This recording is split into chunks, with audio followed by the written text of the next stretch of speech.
Okay, good morning, friends. We're continuing Mishnah Daf Hashavua. We're learning Siman Kuf Nun Daled 154. We're in the very last Mishnah on the Ramah on Siv Vav. The Ramah on Siv Vav said that the paroiches that we hang before the Arayin has no Kedushas Arayin, only Kedushas Beis HaKnesses. The hooks that you hang the paroiches likewise only have Kedushas Beis HaKnesses. But you cannot make the wood that you use to mark off the kriya l'choivas hayoim because they are not holy like the hooks. What exactly is this talking about? So there is a Mishnah Berura, a long Mishnah Berura, Sivkatan Lamed Aleph. She'enon kadosh, they're not holy. She'enon loy lenoi v'loy lemalbash rak l'siman ba'alma shalayitu. They're not to beautify the Sefer Torah. They're not to adorn the Sefer Torah. They're just a marker so that you don't make a mistake. They're like a post-it. These are the ancient post-its. Therefore, it's a downgrade from Kedushas Beis HaKnesses.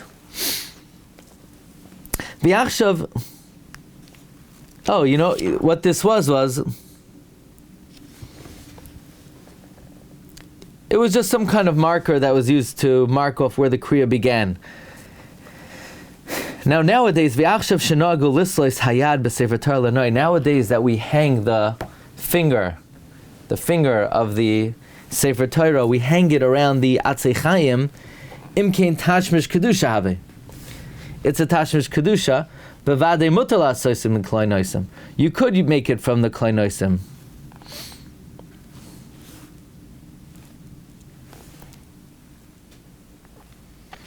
Meaning, when it was only used to follow along in the Kriyas HaTorah, that's not a davar shebekdusha. It's not to beautify. It's not lamalbush. It's just a siman. Therefore, it's a downgrade. But nowadays, that not only do you use it as a siman, but you also use it as a decoration, then it's a tashmish kedusha. Isa b'sefer Chasidim siman 935. The asr lahaniach b'soich aron hakodesh yiriyos psulim. You're now to put puzzle columns in the Sefer Torah to have a hirada l'kedusha.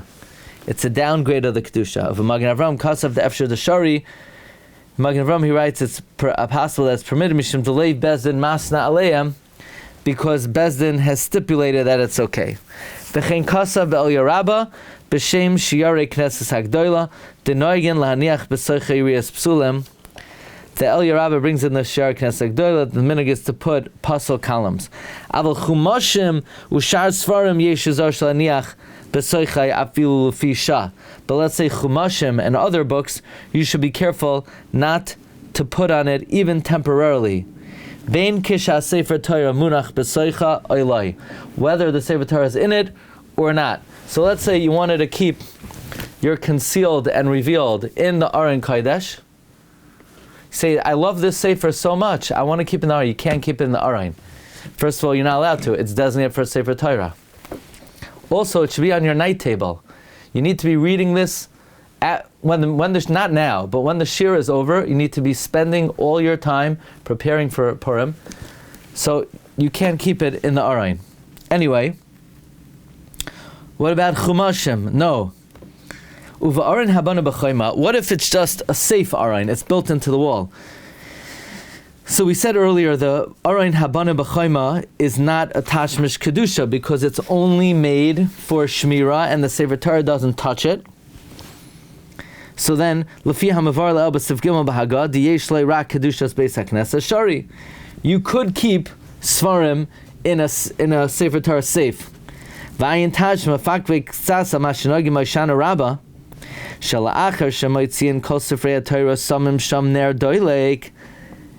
Taz questions the minhag on Hoshana Rabbah that after you take out the Sefer Torah, you put a lit candle to have a doifen Aron Kodesh tashmish la'oshei haner.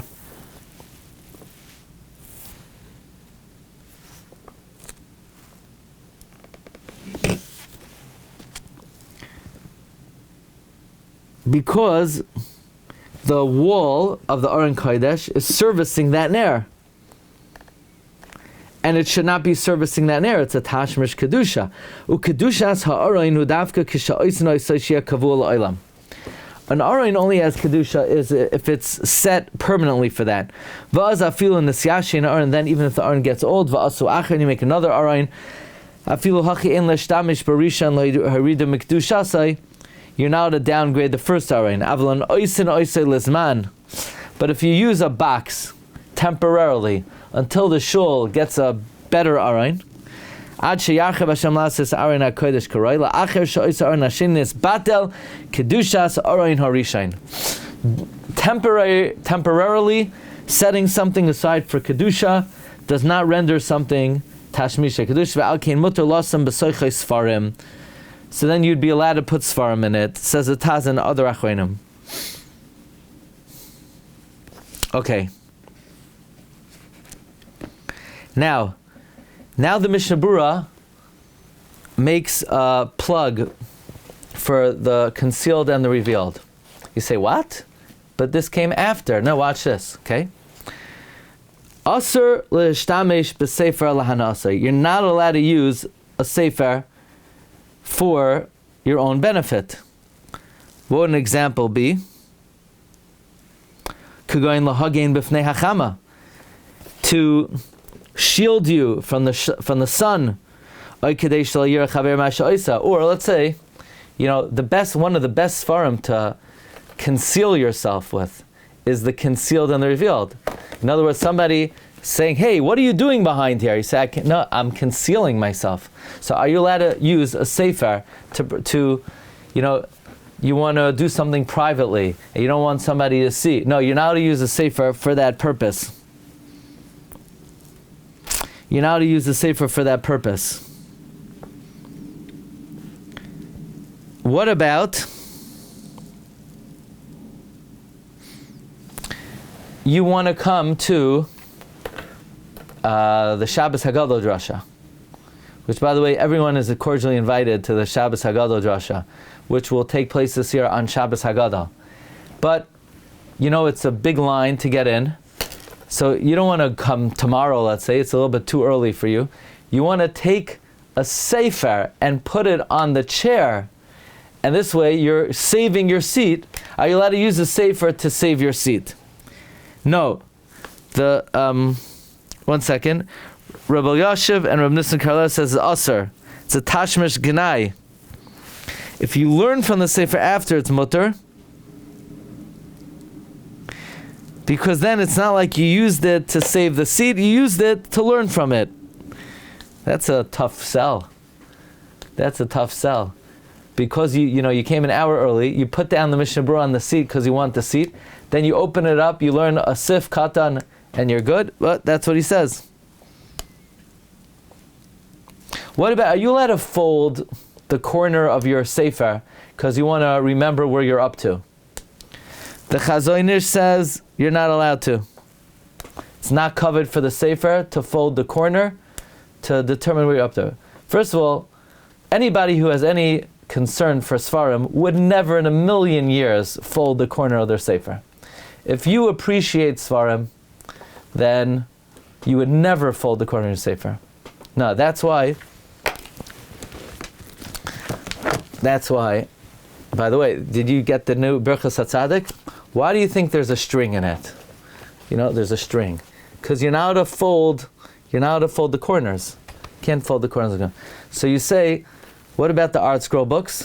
I had such siyata d'shmaya when Tzipisa Yeshua came out. Art Scroll accidentally made strings in my Tzipisa Yeshuas. But typically they don't put strings in their Seforim. So they didn't know what to do. So they said, okay, we'll send those to Glatstein because he likes the strings. But anyway, that's the reason why there's a string. You're not allowed to fold the corners. However, Rav Shlomo Zalman says you're allowed to be mekel because it's l'tzarech of the sefer. And Rav Shach and Rav Yashiv were noyeg to fold the corners of their Seforim. However, the Chazon Ish was makbid. Okay, what other uses of Seforim? For example, ulaniach sefer acher tachas sefer shalem boy kedei lagbioi yesh lahater. Let's say like this. You're learning in a Zoom, and you want to prop up your Seforim with the other Seforim underneath. Are you allowed to? You're allowed to. Yesh lahater. What about propping up the phone with the Zoom? How? Oh, phone? Why would you? How do you have a phone on you if you're learning? Oh. Yeah, prop up a phone. I hear. I don't think so.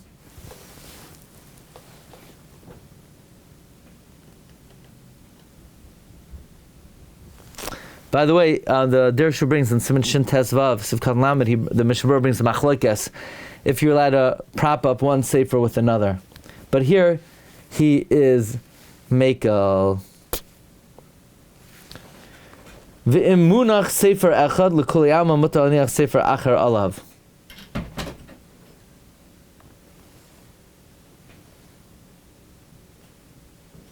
If there's already a sefer there, everybody agrees you could put another sefer on top of it. Let's say the sun is shining on the sefer you're learning. Yesh lahakal b'makam adchak lahagein b'sefer acher liyos l'tzel kivan she'ino oisal anasai. You could be mekel b'shas adchak to shield the first sefer with another sefer to provide shade, because you're not doing it for your own benefit. Now, by the way, all of this presupposes that you buy Seforim, that you have a lot of Seforim. Otherwise, these halachas are not nagea. Okay, what about to sleep on a sefer? Now, obviously, by your night table, everybody has Seforim. They have a big pile of Seforim on their night table, and that's how they go to sleep at night. You can't go to sleep like that, because the way the neshama goes up to Shamayim is through the last thing you do before you go to sleep. So you can't go to sleep scrolling through your phone. You go to sleep by learning. So you're allowed to go to sleep on top of a sefer. The Sefer Hasidim says it's aser. What about somebody who dozes off on top of a sefer? The Shal Setshuva Salmas Chaim says you don't have to wake them up, because that's derech halimud.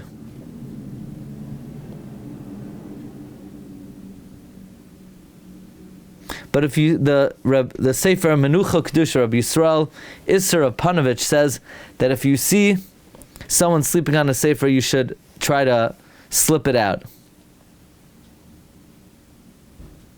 Are you allowed to learn with your elbow on the Gemara? So he brings that Reb Chaim Kanievsky in Meseches Sefer Torah said he heard from the Chazon Ish, it's aser.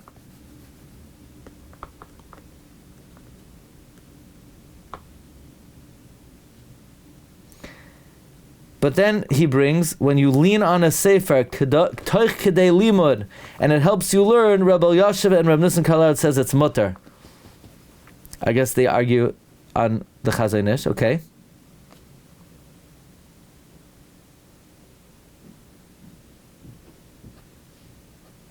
What if you have one of these big volumes, and the only way you could keep it, you have to keep it, you have to keep it pried open with your elbow. Reb Chaim says you're allowed to do it, because you're doing it l'tzarech limudai. Okay. Are you allowed to write chidushim, putting the paper on the sefer and writing? Or let's say you're just writing notes. Lo yisarteid kuntras ala sefer. Do not write a kuntras on a sefer. Sha kuntras adayin ein by kedusha. Because this kuntras that you're writing, it doesn't have kedusha yet. Aval kikshvar kazav al Torah. Once you already wrote chidushim on it, then the paper has kedusha. Then you could continue to write it on the sefer. Yesh lahakal amul tzarach.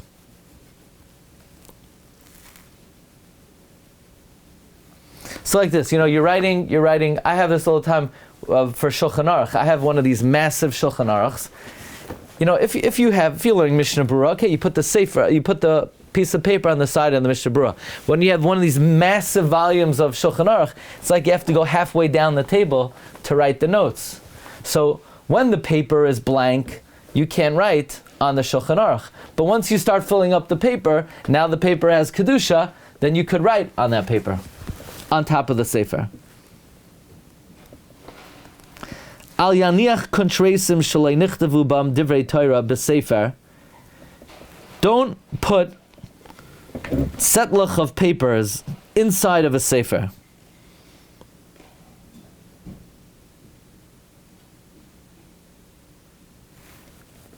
V'loi shum davar, or anything.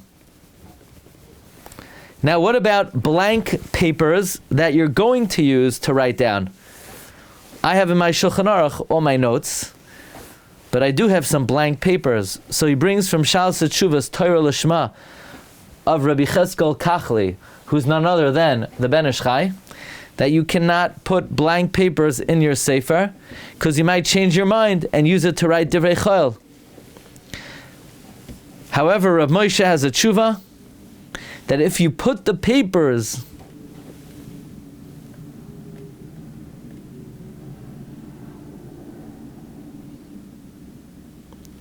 in the Sefer so that you're designating them to write Chidushim on, you're allowed to keep them there. That's interesting. What would you say the Mishnah Berura holds?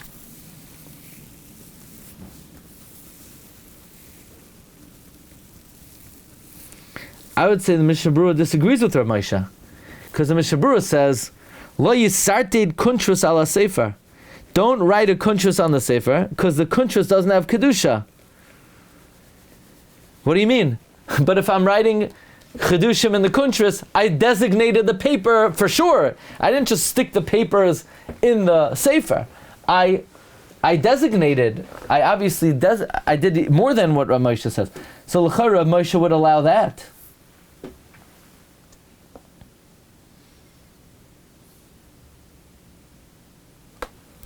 He brings here from the Maharshag that there are certain leniencies with our Seforim, and somebody who keeps social correspondence, he sticks letters into Seforim, there is what to rely on, because you could make the case that our Seforim don't have Kedusha. L'maisa, we are Machmer, we hold that they do have Kedusha. That's what all these Mishnah Beruras are about. So I'm not sure. He's clearly disagreeing with the Mishnah Berura. Can you say lo yisartate doesn't mean writing on it? It means preparing the parchment. The way they would yisartate anything. Oh, it's stam sirtut? It's prepping it, because the next line he says avol shekvar kosav. He doesn't say avol shekvar yisartate. He says there's prepping the thing. Then it's just plain parchment. So it's nothing. But once it's written on, or if you're writing on it currently. Mm-hmm. It's a funny lashon to use for writing notes. Yisartate al kuntras. Yisartate kuntras. So you think it means sirtut? Why would he call it a kuntras? They would etch kuntresim. But once you already wrote divrei Torah, so what? This thing that needs sirtut, you wrote a dvar Torah in it. That's interesting. I'm not sure. What about writing in a sefer? Discuss that here. I think, you're allowed to write in a sefer.